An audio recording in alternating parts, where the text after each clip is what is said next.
C'est avec un très grand plaisir que nous vous accueillons ce soir en ligne pour nos collègues qui nous rejoignent en ligne sur Zoom, en présence pour vous tous qui êtes là ce soir. Soyez les bienvenus.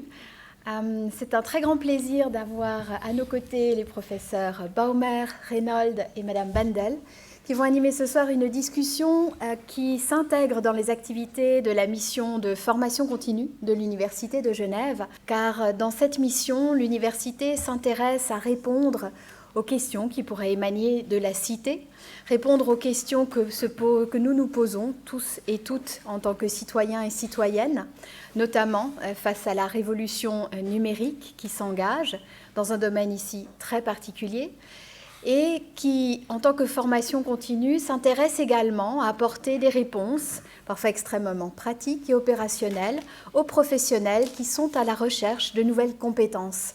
Car avec la transformation numérique, les métiers changent également, les compétences requises changent, et dans le cas particulier du numérique et de l'art, du patrimoine, énormément de métiers sont concernés, des organisations internationales aux ONG, des fondations aux juristes jusqu'à nos chercheurs et archéologues.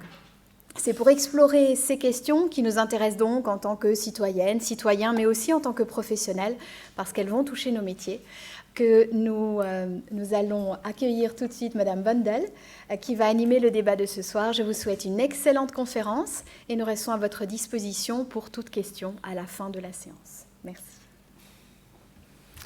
Merci beaucoup et bonsoir à tous. C'est un grand plaisir de vous retrouver en présentiel et en virtuel pour les participants à la maison. Je vais maintenant vous introduire les participants à cette table ronde. Donc, j'ai le plaisir d'avoir à ma gauche le professeur Marc-André Reynolds, qui est directeur du Centre du droit de l'art ici à l'Université de Genève et titulaire de la chaire UNESCO en protection internationale des biens culturels, et ainsi que le professeur Lorenz Baumer, qui est professeur ordinaire et vice-doyen de la faculté des lettres, grand spécialiste des questions d'antiquité, d'archéologie classique. Et ensuite, on a un quatrième participant, mais en fait, vous êtes qui, vous ? Il est malheureusement muet, mais comme nous vivons dans une période où le monde réel et le monde du virtuel entrent de plus en plus en contact, et comme c'est le sujet de ce soir, nous avons eu l'idée d'introduire donc comme quatrième participant une pièce que vous pouvez par ailleurs regarder dans notre exposition actuelle à la collection des moulages de l'université, qui a le titre l'Apollon Mantiklos. C'est pas l'original, n'ayez pas peur, c'est une copie, mais l'original qui se trouve au Museum of Fine Arts à Boston représente une pièce du début du 7e siècle avant Jésus-Christ, une statuette probablement d'un guerrier, donc il faut compléter le casque et son arc qu'il tient dans ses mains, et qui était dédiée dans ce sanctuaire que nous connaissons malheureusement pas, près de Thèbes, donc pour une fois nous ne sommes pas à Athènes. Et il porte sur ses jambes une inscription où Mantiklos, qui est la personne qui l'a dédiée à cette époque-là, écrit « Je dédie cette pièce à Apollon avec l'arc en argent, dans l'espoir que je vais recevoir quelque chose qui vaut cet effort. » Donc là, nous sommes dans une approche très, très économiste. Mais ce qui nous importe ici, donc vous voyez une copie artificielle, en bronze artificiel, comme on l'appelle, donc un vrai moulage, et puis vous avez vu sur l'écran la numérisation de ces pièces sous forme d'une vidéo. Donc là, nous sommes pleinement dans le domaine. Et donc, professeur Baumer, si je suis chercheur et je découvre cette statuette sur un site archéologique dans le cadre d'une fouille, il se passe quoi ? Bon, les lois aujourd'hui sont assez claires, c'est-à-dire tout ce qui se trouve dans le sol appartient à l'État. Donc, ce n'est pas une propriété privée dans la très, très grande partie des États aujourd'hui qui existent. Et cela vaut aussi pour tout ce qui concerne aussi donc, la documentation de ces pièces. Donc, nous n'allons pas seulement dans un pays pour y faire des recherches, mais nous devons avoir les droits, les licences de recherche. Donc moi je suis chercheur, j'ai trouvé cette statuette et j'aimerais prendre des photos et en parler sur mon blog. Alors là, je me tourne vers le professeur Reynolds. Est-ce qu'il y a un cadre à respecter? Alors, vous avez devant vous notre quatrième orateur, qui est une reproduction. Lorenz Baumer vous l'a dit, ce n'est pas l'original. L'original se trouve à Boston, au Museum of Fine Arts. Il a, l'original, eu sa vie, d'ailleurs, qui a peut-être posé des questions très intéressantes sous l'angle du droit de la propriété matérielle. Comment est-ce qu'il est arrivé là? Qui l'a trouvé? Qui l'a acheté, vendu, etc. On ne va pas nécessairement parler de ça ce soir, parce que l'objet matériel soulève des tas de questions, mais en réalité, aujourd'hui, avec les reproductions, avec les images, on passe vers le numérique, on passe à autre chose. Donc ici, ce n'est pas l'objet matériel, mais c'est l'objet, une copie.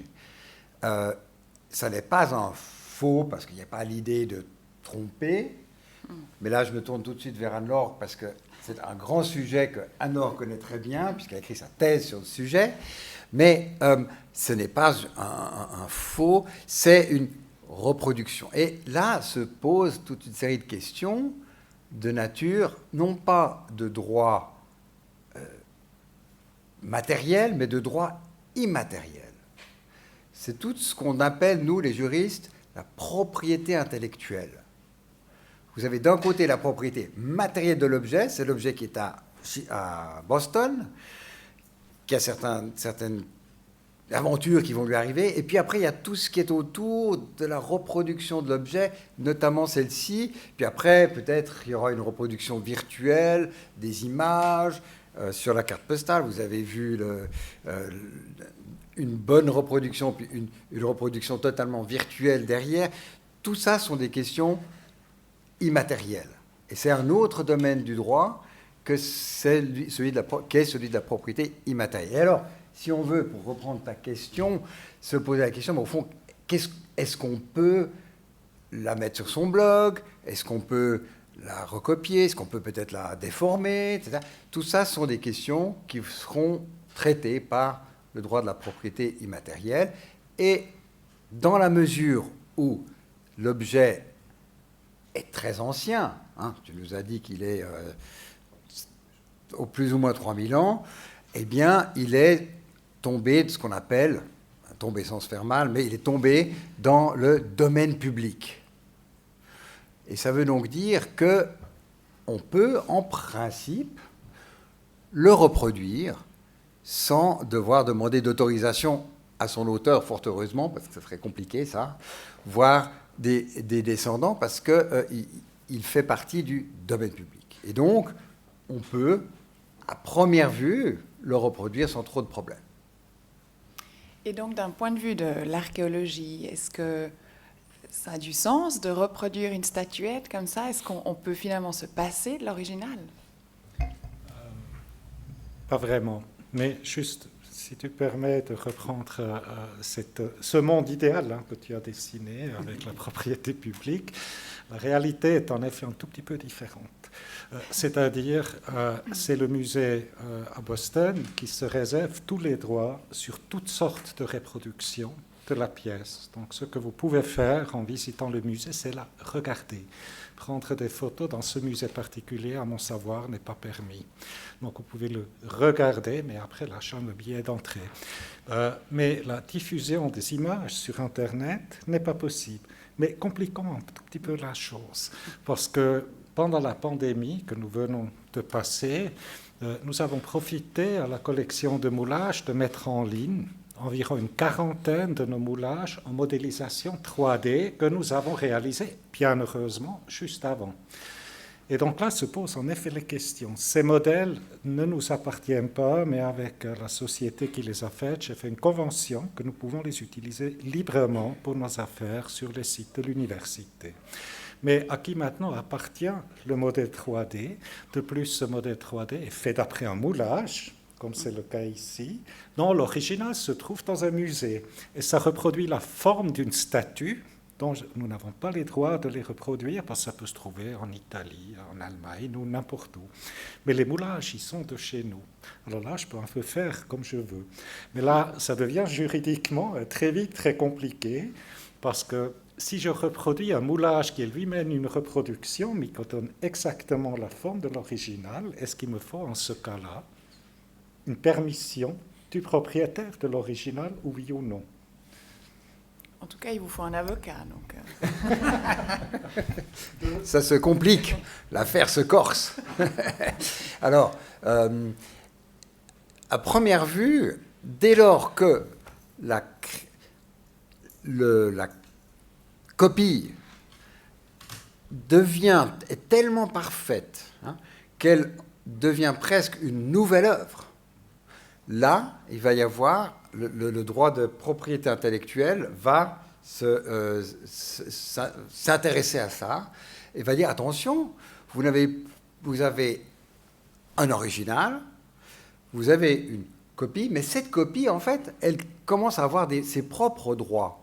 Et il faut peut-être s'intéresser à cette copie si parfaite.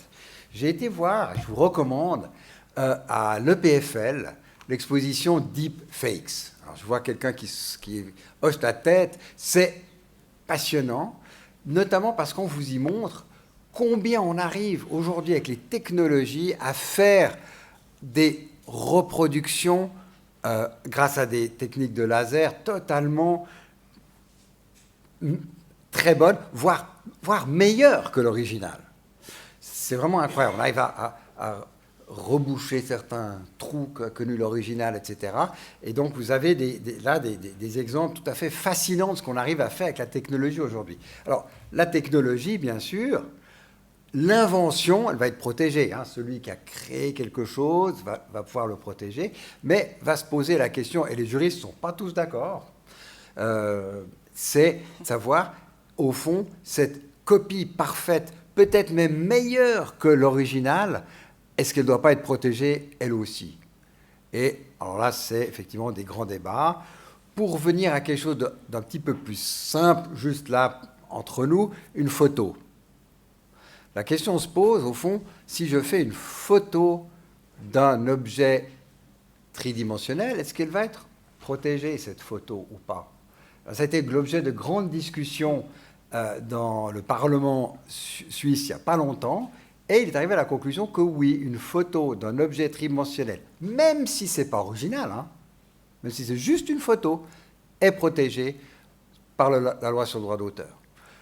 C'est controversé, il y a des tas de gens qui disent que c'est complètement absurde parce qu'on protège quelque chose qui n'est pas original, mais n'empêche qu'on le protège quand même. Donc j'ai un risque ici que ma statuette reproduite soit finalement protégée par des droits qui appartiennent à l'auteur de la reproduction. Donc ça commence un peu à se compliquer. Alors, que fait l'archéologue? Il s'adresse à un juriste. En effet, nous sommes confrontés dans le travail de l'archéologie de plus en plus au quotidien avec ces questions juridiques. Soit ici à Genève, où on a déjà aussi réalisé des projets ensemble. Je vous rappelle l'exposition de sarcophages romains qui a été restituée après une exposition ici à Genève, en Turquie. Mais en effet, ça complique énormément les choses. Ce n'est pas seulement les questions des droits, c'est surtout aussi les questions de la diffusion par le numérique de ces modèles 3D, de ces images numériques, où c'est très difficile aussi de vouloir contrôler quels sont les éléments, qu'est-ce qui est diffusé. Voilà, ça arrive sur un blog, ensuite ça se diffuse par n'importe qui.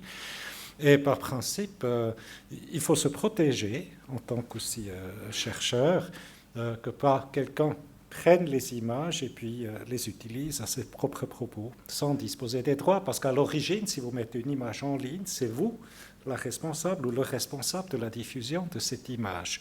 En effet, on peut le dire, c'est un peu un effet un peu pervers. C'est-à-dire, avec la numérisation, la diffusion des images numériques, des modèles 3D, est devenue techniquement, ces dernières années, extrêmement facile. En même temps, la complexité des questions juridiques mène en effet au résultat qu'on publie de moins en moins d'images, car on prend des risques en mettant en ligne des images. Ce sont des risques de protection. Si je peux donner rapidement un petit exemple aussi de site, nous ne mettons pas toutes les informations à disposition aussi pour protéger des sites archéologiques. Pour vous donner un exemple très récent, où la question va se poser, l'unité d'archéologie classique a commencé il y a juste un mois un nouveau projet de recherche qui porte sur le site de l'épave d'Anticythère, donc un des meilleurs et plus fameux, une plus fameuse épave de l'Antiquité. Dans très peu de temps, nous avons établi un modèle 3D en haute résolution de ce site dont nous avons besoin pour nos recherches. Mettons-nous ça à disposition du public, nous prenons un risque, comme ça devient facilement accessible. Bon, c'est protégé à une profondeur de 50 mètres sous l'eau, mais quand même, donc ça permet aussi, ça enlève aussi des raisons de protection. Pour les images, c'est un peu les mêmes choses. Donc, on met à disposition des images qui donnent aussi donc des accès à des informations qui éventuellement pourraient être exploitées d'une manière illégale. Donc, tout vient, on devient de plus en plus hésitant, et l'effet est en effet que nous publions moins d'images qu'on aurait publiées autrement. Donc, la facilité technique a apporté une complexité juridique qui freine le travail. En outre, je ne suis pas juriste et je n'ai pas l'intention d'en devenir un. C'est un paradoxe, parce que d'un côté, on a la technologie rend les images beaucoup plus accessibles, et on peut les diffuser, les télécharger, etc. Et d'un autre côté, effectivement, la science, on a peur de faire un faux pas. On lit ces conditions générales. Alors moi, j'ai été sur le site du musée de Boston. Je me suis dit, ah bah tiens, si je voulais reproduire cette petite statuette, qu'est-ce que je devrais faire? Alors, c'est vrai qu'on peut la télécharger gratuitement. Ça va. Mais si je veux faire un tout petit peu plus, une copie un peu meilleure, si je veux avoir une copie couleur, tout commence à coûter. Il y a des frais, $35 pour un color print, $5 pour une résolution digitale un tout petit peu meilleure. Ah, si je suis pressé, $250, parce que ça, je peux avoir encore mieux, plus vite, etc., etc. Et finalement, ça fait peur. On se dit, oh, mais dans quoi est-ce que je m'engage?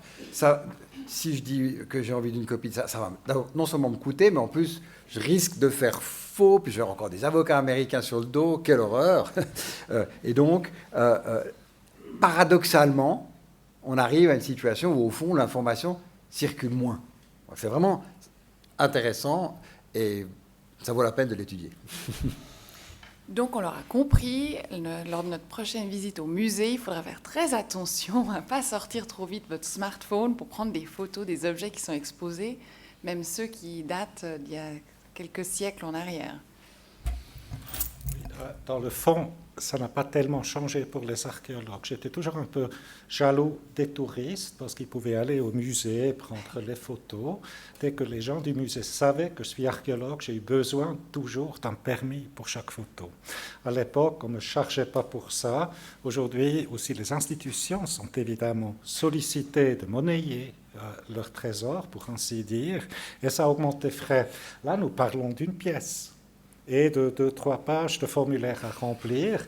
Maintenant, je pense à mes pauvres doctorantes, mémorants et mémorantes qui parfois ont besoin de 200-300 images. Donc, vous voyez que vous passez une bonne partie de votre vie ensuite en remplissant des formulaires au lieu de faire de la recherche. Donc, ça, c'est un autre élément.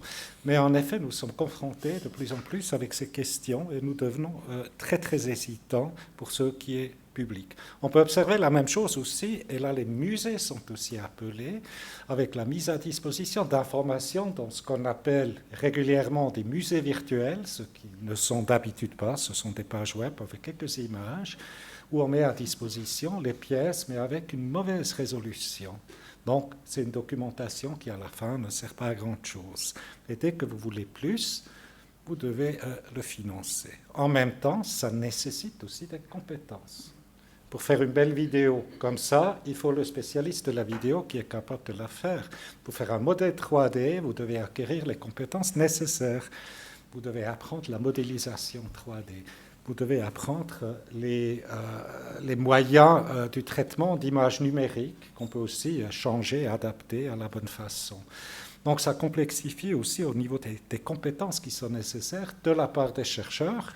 Chez nous, il y en a beaucoup, il y en a plusieurs dans la salle qui sont des maîtres des systèmes d'information géographique, des reconstitutions orthophotographiques et autres choses. Mais maintenant, il se rajoute toutes ces compétences autres. Donc, c'est-à-dire les musées, les chercheurs doivent acquérir nécessairement toute une série de compétences. Et maintenant se rajoutent encore les compétences juridiques dont nous devons disposer. Donc, ça rajoute une complexité qui va très très loin et qui nécessairement a aussi son impact à la durée des études, à la durée du travail du chercheur. Alors justement, avant d'en venir aux compétences juridiques, j'aimerais simplement rappeler à ceux qui sont à la maison qui peuvent absolument nous poser leurs questions dans le chat, qui nous seront relayées dans quelques minutes. Et pour vous, on aura évidemment aussi le temps d'aborder vos questions. Donc, j'en viens maintenant aux aspects juridiques. Finalement, est-ce que le musée, lui, doit aussi prendre des précautions avant d'inventorier des œuvres, de les mettre sur son site ? Alors oui, bien sûr, mais ce qu'il faut savoir, c'est que, alors, je vous le disais au début, il y a des règles qui s'appellent donc le droit d'auteur, la protection des règles, la protection des créations immatérielles, et le droit d'auteur permet un certain nombre de choses. Par exemple, on parlait des photos dans les musées, enfin, en principe, vous pouvez prendre une photo d'une œuvre dans un musée, parce que vous bénéficiez de ce qu'on appelle la liberté de panorama. Vous avez le droit de photographier quelque chose qui se trouve dans un espace public. On ne peut pas vous l'empêcher. Alors c'est paradoxal parce que les musées souvent l'interdisent ou demandent qu'on paye. Alors s'ils le font, ce n'est pas du tout pour des questions de droit d'auteur, c'est des questions autres, de gestion de la collection, de sécurité. On ne veut pas qu'on prenne des photos avec des flashs parce que ça peut abîmer, etc. Donc, c'est d'autres raisons souvent qui vont amener à ce que... Mais, de nouveau, vous voyez qu'il y a en fait toute une série de règles, qu'on le veuille ou non, qui s'appliquent là autour et qui vont rendre effectivement l'utilisation de l'œuvre et l'utilisation de l'information autour de l'œuvre plus compliquée. Et donc, là, il va y avoir peut-être des freins, et on va devoir les traiter. Ce qui fait que quand on fait de la recherche en matière d'archéologie, on va devoir, qu'on le veuille ou non, s'intéresser aussi aux questions juridiques, questions de propriété intellectuelle, certaines questions peut-être de propriété industrielle, et bien sûr aussi, pour revenir au début, à des questions plus classiques de la propriété tout court, à qui appartient l'objet. Mais ça n'est pas la discussion de ce soir. Laurens Baumer. Et il faut aussi comprendre les musées. En effet, la numérisation, comme je l'ai dit, elle nécessite un enjeu et tout un jeu de compétences et que les musées, dont les musées ne disposent d'habitude pas. Donc, c'est-à-dire, ça donne des nouveaux profils aussi, des collaborateurs dans les musées. Vous devez faire appel aux spécialistes de la modélisation, des photos numériques, etc. Alors que les musées, d'abord, et aussi les dépôts des services archéologiques, pour donner un autre exemple, sont appelés de travailler avec le matériel. Donc, la première compétence d'un archéologue, c'est qu'il a le retour au matériel, qu'il sait lire le matériel et faire quelque chose avec. Et maintenant, vous devez apporter toutes ces compétences supplémentaires, et cela implique des frais. Si vous ne le faites pas vous-même, vous avez meilleure qualité, vous faites appel à un professionnel, mais les professionnels, ils coûtent cher. Et donc, c'est-à-dire, et là, c'est un deuxième impact que nous vivons, c'est-à-dire, ça enlève sur les fonds de gestion. Donc, de plus qu'il faut investir aussi dans la présence dans le monde virtuel, évidemment, ça vous enlève des fonds pour le travail pour lequel vous êtes appelé en tant que musée, la conservation du patrimoine dans le sens proprement dit.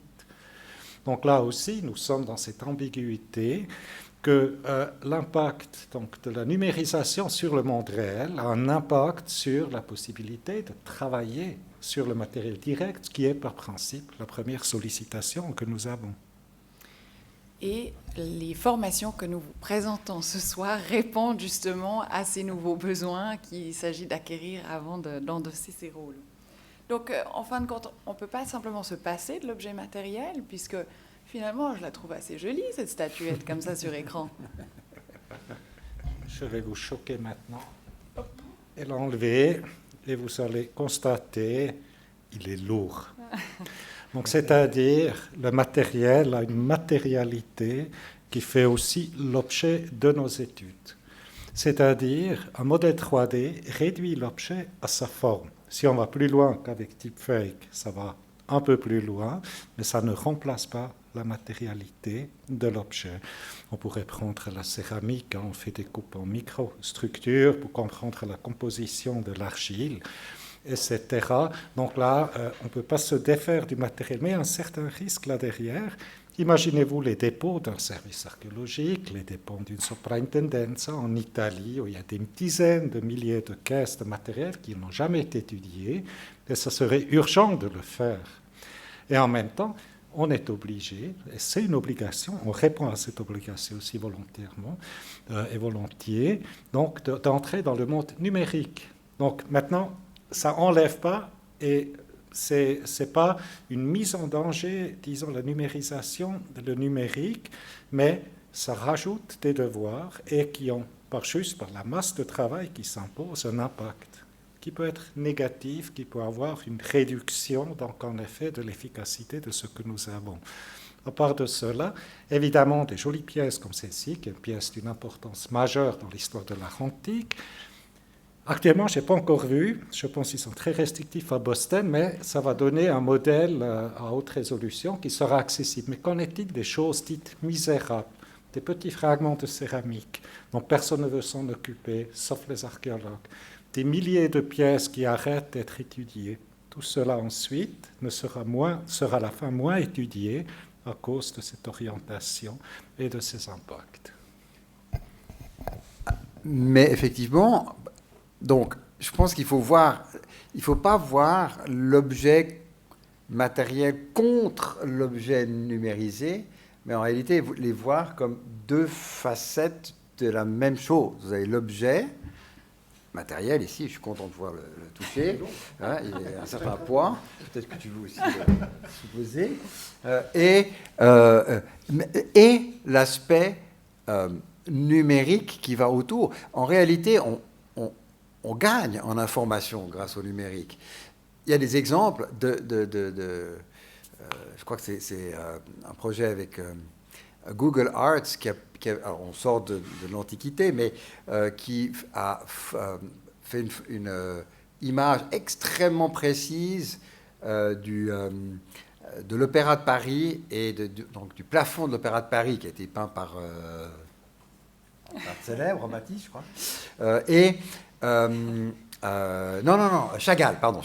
Et grâce à la qualité de l'image, on a découvert des petits personnages que personne ne voyait parce que c'est tellement loin, et on les a redécouverts. Et en réalité, on a redécouvert d'ailleurs que c'était un des fils de Chagall qui était très déçu d'avoir jamais été reproduit ou pris en modèle par son père. Donc il y a toute une histoire qui a été révélée grâce à la numérisation. Donc tout ça pour dire, je pense qu'elle est un élément positif. Mais il faut la gérer avec attention. Il ne faut pas que ça nous écarte complètement du réel.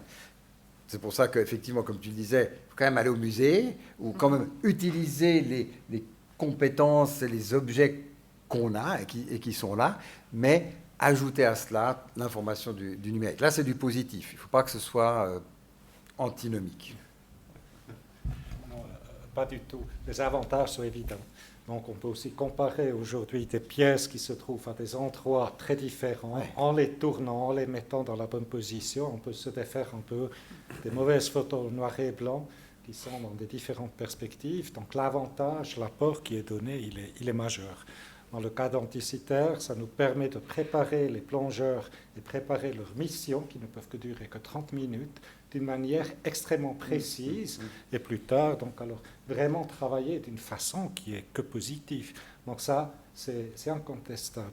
Mais ça montre que c'est un défi avec lequel nous sommes confrontés avec une rapidité de développement. Et un deuxième élément dont je pense c'est utile d'en parler, c'est la durabilité des questions. Le matériel, il a une certaine durabilité, la preuve est faite, la pièce tient depuis plusieurs millénaires de chez nous. Je ne sais pas si vous avez déjà essayé d'ouvrir un fichier Word qui date d'il y a 20 ans. Les PDF n'existaient pas encore. Ce qui m'est arrivé avec mon test de doctorat qui était sur Word 5.5 et je n'arrive plus à l'ouvrir. Donc là, la durabilité, soyons généreux, d'ISO est de 30 ans. Donc et là, nous aurons un autre défi qui va venir, c'est l'actualisation de ces données numériques qui va imposer encore plus de compétences, nécessiter encore plus de compétences et de travail, sans parler, qu'en est-il de la gestion? Si je fais la conversion d'un modèle qu'a fait quelqu'un d'autre, je le mets dans un nouveau logiciel, est-ce que c'est maintenant, où est le droit de l'auteur? C'est celui-là qui l'a converti, ou c'est le créateur, où nous sommes. C'est compliqué. Donc, vous voyez, ça complexifie la chose encore plus. Donc, les questions de durabilité sont, à mon avis, à ce jour, très très mal réfléchies dans le domaine du numérique, sans parler évidemment de tous les aspects écologiques. Donc, nous devons réfléchir sur cela. Nous ne pouvons pas tout simplement dire le monde est génial, faisons ça, ah chouette, qu'est-ce que je peux faire?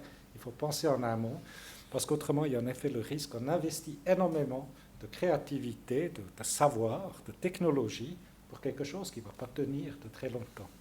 Et d'argent, et ce qui fait que, comme tu le disais très justement, les fonds ne sont pas illimités, donc vont être consacrés par les musées plus dans des aspects gestion de la technologie, utilisation des bases de données, qui sont bien sûr très utiles, mais qui coûtent et qui empêchent de s'intéresser ou de restaurer, conserver les objets. Donc il y aura peut-être moins de souvenirs shop dans les musées et plus de questions numériques et d'écrans qui accompagneront peut-être les objets exposés. En tout cas, c'est un développement qu'on ne peut plus freiner et auquel il faut faire face effectivement en connaissance du cadre qui s'applique. Alors, oui. Effectivement, le rôle du musée, avec ça, comme tu le sous-entends, mais très, très clairement, le rôle du musée change. Et on le voit aujourd'hui, hein, les expos qui marchent, c'est des expos qui ont beaucoup de visuels autour de l'objet, des écrans, des interactions, etc. Et donc, là aussi, les étudiants de demain sont ceux qui vont comprendre vraiment ce que c'est qu'un musée, comment il fonctionne, et comment intéresser le public, le faire venir à présentiel ou à distance. Mais effectivement, le rôle et la définition du musée est bouleversé. Alors, je souhaite maintenant ouvrir le débat à vous, ici et à la maison. Est-ce qu'il y a des remarques, des questions, des interpellations? Oui, madame. Donc moi, j'ai terminé mon doctorat. Je suis spécialisée justement dans l'étude du bâti. Les outils numériques, c'est juste un outil que j'utilise tous les jours. J'ai pas le choix. J'ai dû m'adapter, j'ai dû me former. Ce sont des formations qu'on n'acquiert pas à l'université, qu'on acquiert à côté, avec des stages, des formations, etc. Là, je suis dans la suite de mes projets, je les monte grâce au FNS, et il faut savoir qu'au FNS, les choses ont changé dans les demandes de bourse. C'est que maintenant, ils demandent des DMP, des Data Management Plan. Et ça change la vie d'un chercheur. J'ai mis 6 mois à faire le mien. Et pourtant, je connais bien le monde du numérique.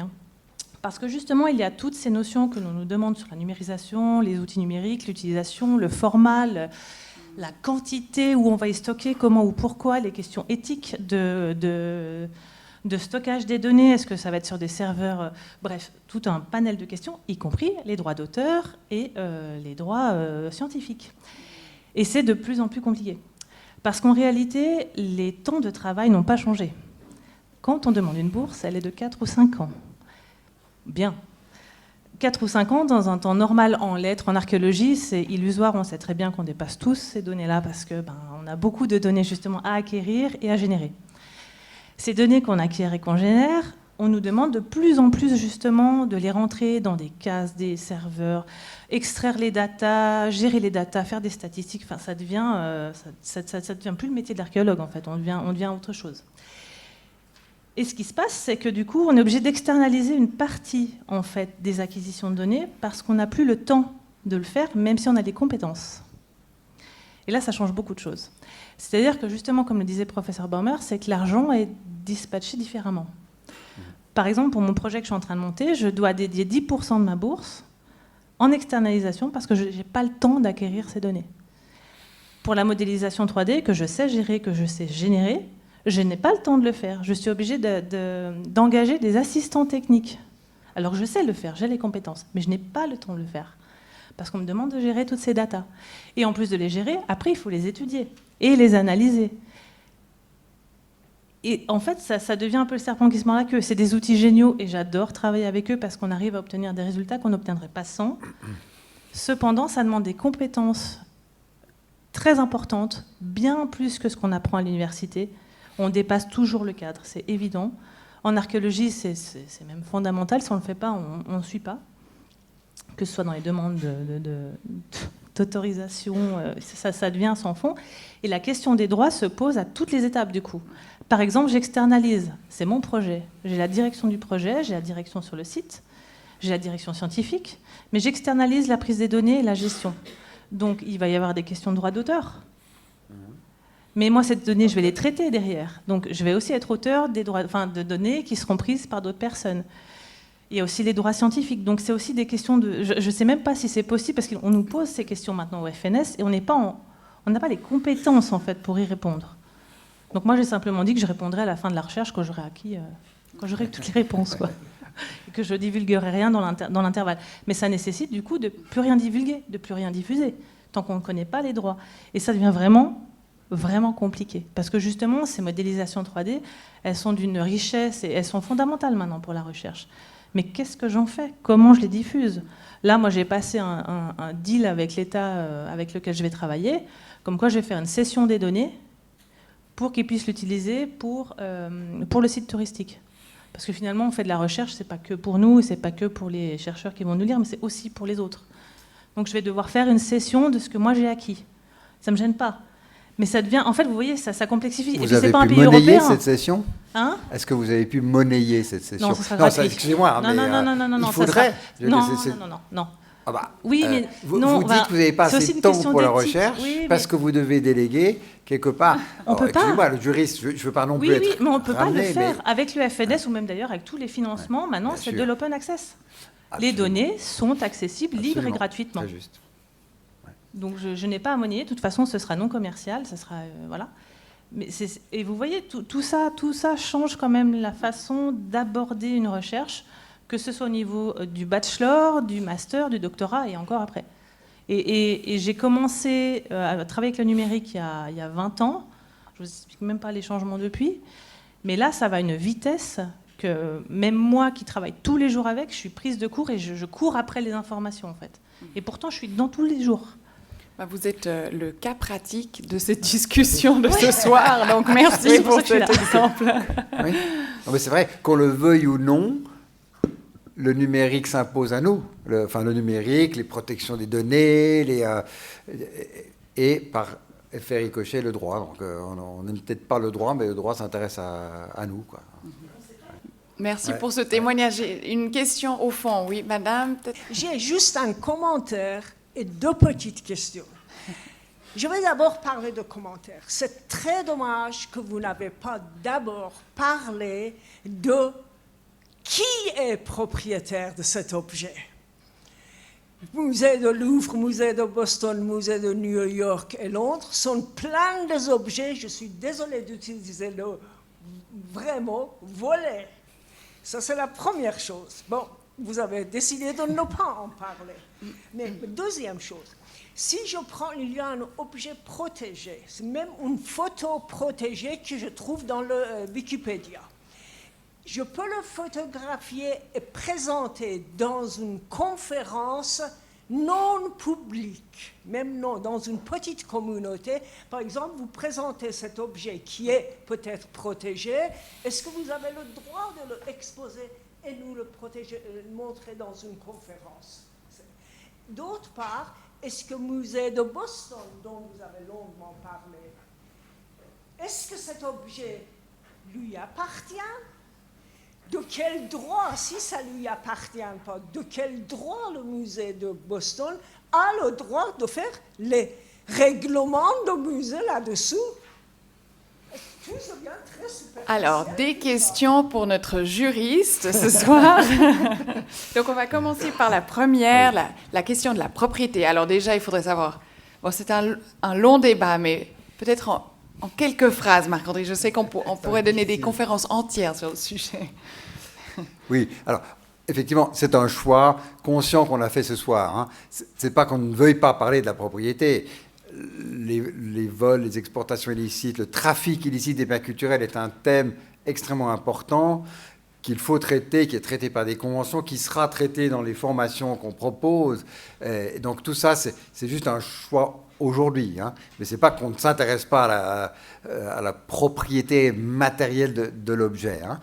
Je ne connais pas l'histoire derrière cette statuette, mais elle a certainement été l'objet d'une découverte, puis elle est entrée dans le marché, on ne sait peut-être pas comment, et puis finalement acquise par un collectionneur qui, à son décès, l'a peut-être léguée au musée de Boston. Je ne connais pas l'historique, mais ça, c'est toute une autre part des problèmes, et donc je ne vais peut-être pas accumuler les questions là-dessus. Par contre, vous disiez... Il y avait la question du droit d'auteur par rapport à la photographie réalisée. Est-ce que je peux ensuite l'utiliser dans une conférence non commerciale?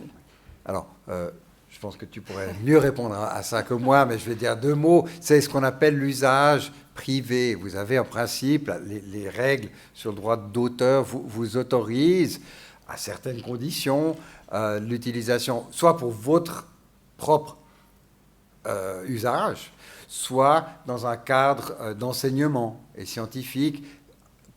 Alors, il faut parfois que l'université ou le lieu où se passe cette conférence ait signé des licences, mais en principe, vous êtes relativement protégé, vous pouvez le faire dans un petit groupe. Ça, c'est ce que règle le droit d'auteur.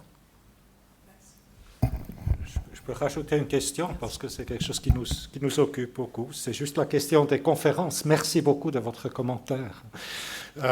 Car si nous donnons une conférence dans une salle ou une leçon, là, évidemment, le public est identifié, ce sont nos étudiants. Maintenant, avec le numérique, il y a des gens qui peuvent assister à des conférences et diffuser mondialement. Est-ce qu'on peut donner accès à tout le monde à une leçon universitaire où j'utilise des images que j'ai reproduites, des livres, de sites web?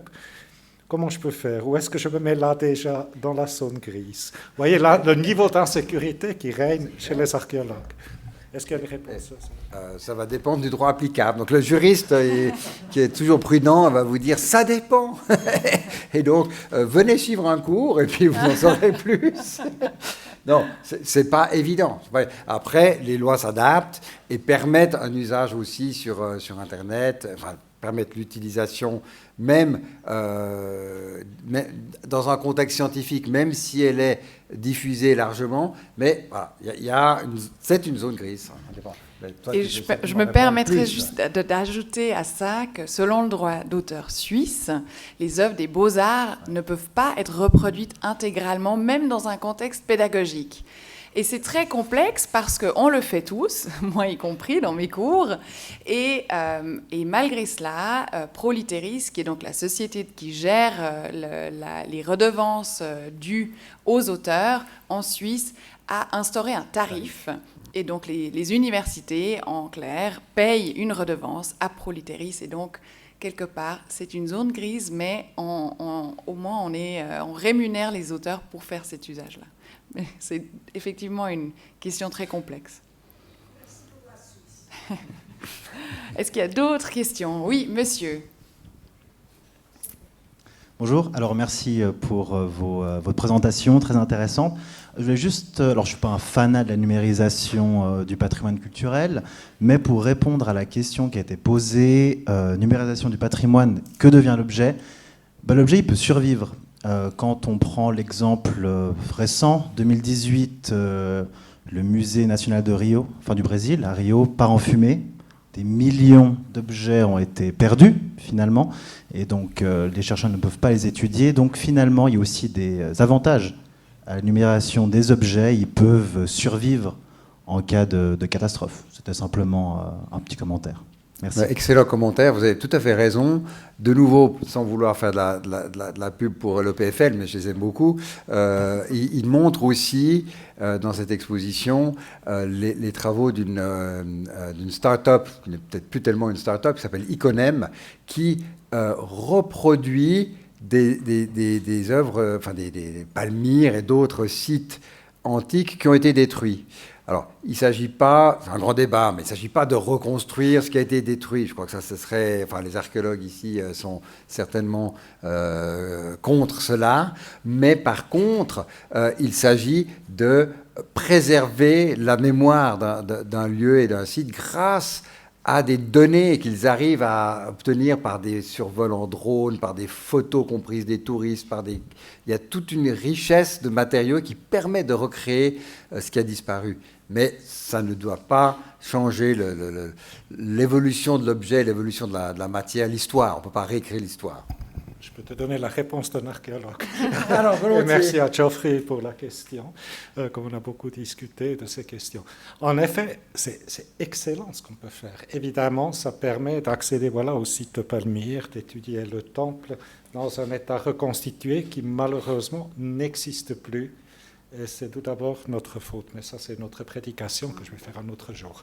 Mais où ça commence à être très difficile, Palmyre est devenu un site de prestige. Tout le monde s'y jette. Il y a tous les pays du monde qui veulent faire le projet de numérisation, mais en même temps, ça enlève autant, désolé de revenir aux questions de financement, que d'autres sites détruits, Toura Europos, Mari, Apamée, la liste est sans fin, sans parler des villes comme Alep.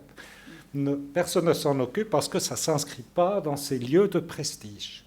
Alors que l'importance patrimoniale est au même niveau.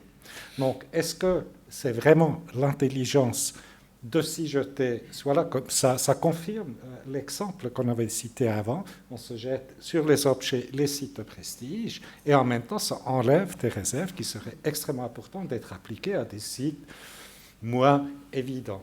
Autrement dit, est-ce que ça vaut la peine de conserver, je provoque maintenant volontairement un peu, le site Bastion Saint-Antoine ici à Genève, si on peut numériser le truc et nous pouvons utiliser bien plus d'argent pour engager à Avenches. Vous voyez, les questions qui se posent sont toutes nouvelles et vont directement au fond de la responsabilité que nous avons en face du patrimoine matériel et de la numérisation avec tous les avantages que ça apporte. Que la numérisation peut conserver des pièces qui n'existent plus. Par principe, c'est juste une traduction de quelque chose qui était avant. Avant, on faisait des moulages, et les moulages conservent, et vous pouvez les voir dans notre collection évidemment, mais les moulages conservent des états, voire des œuvres entières qui n'existent plus. Donc l'idée de la reproduction, elle est là, et ça a un énorme avantage, ça c'est bien clair. Et dans ce sens-là, à un moment donné, les œuvres numériques deviennent partie aussi du patrimoine. Ça c'est totalement clair, oui. Alors, je vais quand même donner la possibilité aux personnes à la maison de poser des questions. Est-ce qu'il y en a? Oui, on a quelques questions en ligne. Est-ce qu'on peut peut-être en regrouper 2 ou 3? Je vais en regrouper 2, en effet, qui vont un petit peu dans la lignée de ce qu'a dit le professeur Baumer sur le rôle de la numérisation. Une première question, c'est comment est-ce que la numérisation, justement, en tant que solution technologique, pourrait être utilisée pour sensibiliser le grand public à la sauvegarde du patrimoine culturel?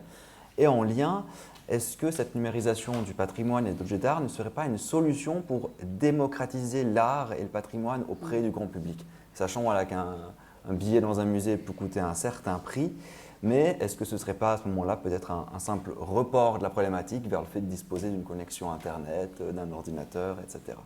Dans le monde idéal, je souscris sans la moindre réserve à ces deux questions, à ces deux réflexions. C'est évident que la plus large diffusion du patrimoine, l'accessibilité à tout le monde, comme c'est un bien public, est le but sur lequel nous devons travailler.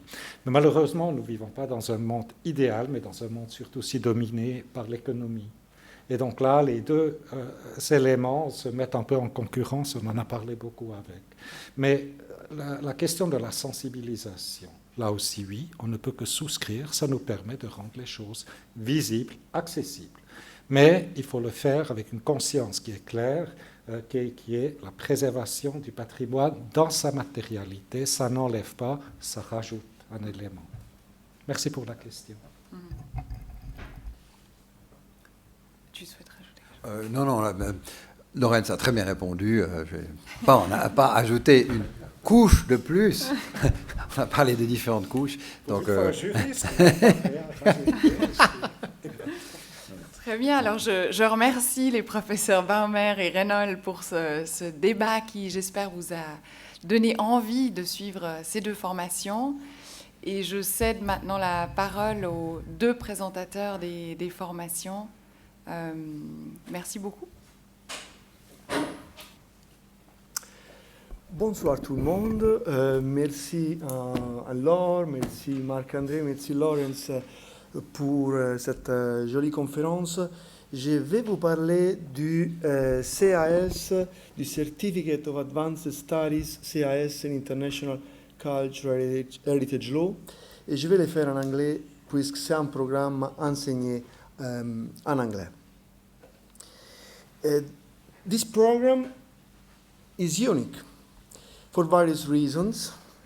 One is that it is organized by the leading institution of higher learning in the field of art and cultural heritage law and policy, the Art Law Center of the University of Geneva. At the center, we carry out various research and teaching activities for bachelor students and also more advanced students. We also look after the famous Artemis database.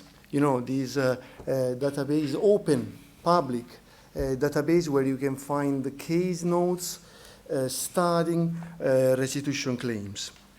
The expert of the Arlo Centers, the Arlo Center also provide expert advice to institutions like governments and international organizations like the Council of Europe and UNESCO.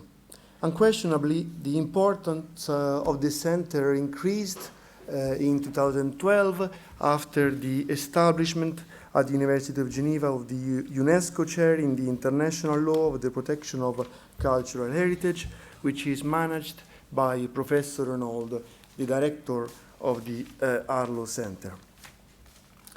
The CAS, it's not, therefore, a new program which is offered by, I would say, the best institution. However, the CAS is not only unique, it's also timely. Why? Because in the past few years, in the past few decades, there have been an increasing growth of the law and policy dealing with the various issues and problems related to art and cultural heritage. All those that care for art objects and cultural heritage, all those that work want to work in the future in this sector, therefore should become familiar with these developments. What is therefore, what are the objectives therefore of these CAS? Well, the objective, I think, is clear, is to offer a specialization in international cultural heritage law, one specialization, a program organized, taught by the specialists of the Arlo Center and by the experts that form part of the network of the Arlo Center. So we want, I can say, offer the context for students, practitioners that want to become aware, they want to study the various legal, political, ethical, philosophical facets of cultural heritage. Who can participate in the CAS? The admission criteria are in the website. I can just mention now that we have applications from a few lawyers. They want to change, they want to redirect their trajectory, their profession in this sector. We also have applications for a few students. Of course, I'm thinking of young people that wish to work in these fields. Now, as you can see, the program will start in January 2022. It will involve students and professors. Most of them will be in Geneva in a room like this. Many of them, including professors, will also join us through live virtual presentations and conversations. I invite you to visit the webpage of the CIS in Cultural Heritage Law. However, I'm at your disposal today or from tonight via email or on telephone if you want to ask any other question. Thank you for your attention. Alors, bonsoir, moi je vais parler en français parce que le programme est en français. Donc, brève présentation du Archéologie classique, une introduction. Un programme qui a pour but, vous pouvez le lire sur la diapositive, de sensibiliser les participants à l'interprétation et la structuration des données archéologiques, d'acquérir, développer des capacités d'observation, description et analyse, de synthèse aussi, et de comprendre l'évolution historique et culturelle pour mieux situer les enjeux actuels de la société, puisque l'impact des cultures antiques sur nos sociétés est bien plus grand souvent que ce que l'on pense. Le programme, il est ouvert, il s'adresse à des professionnels qui travaillent dans le domaine de la culture. Je pense à des guides, à des médiateurs, aussi des gens qui travaillent dans des... surtout des gens qui travaillent dans les musées, des enseignants aussi, mais il s'adresse également à toutes les personnes qui s'intéressent aux cultures classiques, qui aimeraient s'initier à l'archéologie classique. Alors, l'archéologie classique, qu'est-ce que c'est ? C'est pas ça. L'archéologie classique, c'est un très grand domaine géographique qui va de la mer Noire à l'extrême occident méditerranéen, de l'Afrique du Nord jusqu'en Angleterre. C'est également une très large, je dirais, étendue chronologique, du début du premier millénaire avant Jésus-Christ, au milieu du premier millénaire après Jésus-Christ. C'est une grande diversité matérielle, comme vous pouvez le voir sur cette diapositive, et c'est également une grande diversité dans les méthodes qu'on applique pour la recherche. Le programme, c'est une introduction, mais condense un petit peu tout cela en 3 modules thématiques. Un premier module qui présente l'histoire de la discipline, qui présente aussi les méthodologies, les méthodes, ainsi que les questions de chronologie et de datation. Un deuxième module consacré à l'archéologie grecque et un troisième module consacré à l'archéologie romaine. Ces 3 modules constituent donc le programme dans son ensemble qui équivaut à ce qu'on appelle 12 crédits. Les crédits, je vous rappelle, ce sont des unités qui décrivent le temps qui est consacré par les participants, le temps qu'ils investissent dans la formation. Donc 12 crédits, ça fait 360 heures de travail qui sont répartis sur 3 fois 12 semaines, chaque module faisant 12 semaines. On commence au semestre d'automne, où il y a le semestre de printemps, et on termine au semestre d'automne suivant. Chaque module vaut 4 crédits. Ils sont sur 12 semaines, donc ça vous fait 120 heures, à peu près 10 heures en moyenne de travail par semaine. Ces modules peuvent être suivis, c'est là une des caractéristiques du programme qui s'adresse justement à des personnes qui sont en emploi. Il peut être suivi de manière assez libre, il est très flexible. Une flexibilité, justement, on peut soit suivre le programme dans son ensemble, les 3 modules, on peut soit suivre un module seulement parce qu'on s'intéresse par exemple qu'à l'archéologie romaine, ou bien on peut suivre une année l'archéologie grecque et puis après décider 2 ans plus tard de faire le premier module. Il y a donc cette flexibilité aussi, on peut suivre avec ou sans crédit selon qu'on veuille accéder à un titre universitaire ou pas. La flexibilité, elle se traduit aussi dans le mode d'enseignement, qui est un mode d'enseignement hybride, avec pour chaque module, au début, au milieu et à la fin, une journée entière en présence et 2 plages, 2 périodes d'enseignement à distance asynchrone. Donc c'est pas des visioconférences, c'est vraiment du travail personnel ou par groupe, mais à distance, et qui permet aussi une grande flexibilité dans la gestion du temps qu'on investit dans l'étude au cours du programme. Donc, on utilise pour l'enseignement la plateforme universitaire Moodle, une plateforme qui permet de faire du travail collaboratif en ligne avec les autres participants, comme pour ce wiki par exemple, ou des travaux individuels. Le tout, toujours, je le précise, on n'est pas laissé tout seul, il y a toujours un suivi, un tutorat assez personnalisé tout au long de la formation. Alors pour plus d'informations, plus de détails, vous avez l'adresse ici qui s'affiche à l'écran de ce certificat. Et puis bien sûr, vous trouverez aussi mon adresse email pour le contact. Et puis je suis aussi là ce soir comme Alessandro si jamais vous avez des questions. Merci. Voilà, j'espère que vous allez tous sauter sur l'occasion de suivre ces formations qui sont complémentaires, on l'a compris suite à ce débat ce soir. Je vous remercie de votre participation et je vous souhaite une excellente soirée. Merci.